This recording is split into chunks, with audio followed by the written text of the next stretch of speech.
I have devised a number of training routines to make practice a bit more enjoyable and varied. Most of these things are pretty obvious, but I have included some console commands that will help make practicing against bots a bit more challenging and fun. Deathmatch. One of the simplest ways is to play Deathmatch. Real people serve as better targets since they are less predictable than bots. Another plus of this mode is that you're free to choose the weapon to train with. Although it's tempting to go for the traditional rifle or sniper in order to get the highest score possible, it's a great opportunity to throw pride aside and to practice with other weapons. 10 minutes practicing with a starting pistol will really help in those crucial pistol rounds.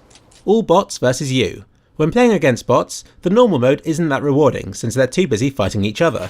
Make it 10 enemies versus yourself by typing these console commands in the following order: bot_kick, MP auto team balance 0, MP limit team 0, then spam the bot add command for the opposite team to the one that you're on to play against 10 endlessly respawning bots. There are many custom aim maps, but I'm fond of AR baggage since most of the action is focused around an easily accessible central area.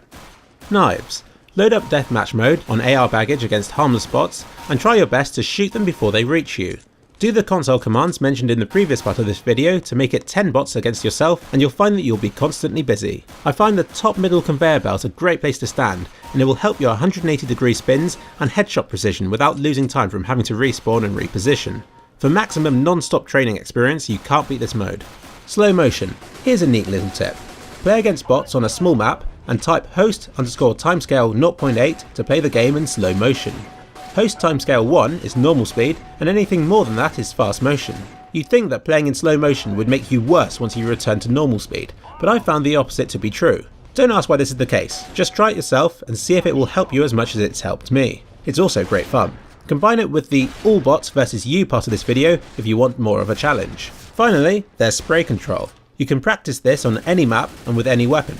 I recommend playing on your own on Deathmatch mode for infinite ammo, using bot_kick to leave you with an empty server with no time limit. Look at a wall, then hold down the fire button and try to get all of the bullets to hit the same part of the wall. Mastering this will give you an advantage in matches when you need it most. You can extend this training in a populated Deathmatch server by deliberately spraying at enemies. Treat Deathmatch as a tool to improve yourself, rather than just to dominate everybody else. I found that doing the benchmark test acted as my mentor, my motivator, and helped to guide me in the right direction. Let me give you an example of a day's training. I will usually start with some warm-ups. I showed some of my favourites earlier on in this video, but sometimes I will just use the benchmark test since this will help improve my score when I do the test for real later on in the day. This is the stage where I feel my aim improves the most.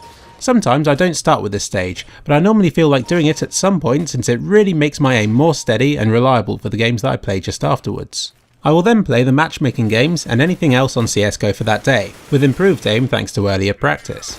Just before finishing for the day, I will then do the benchmark test one more time for real, and will record that as the score for the day. The important thing to remember is to keep the training and the official benchmark test separate. You'd only be lying to yourself if you messed it up and decided to do it again, writing off the failure as a practice test.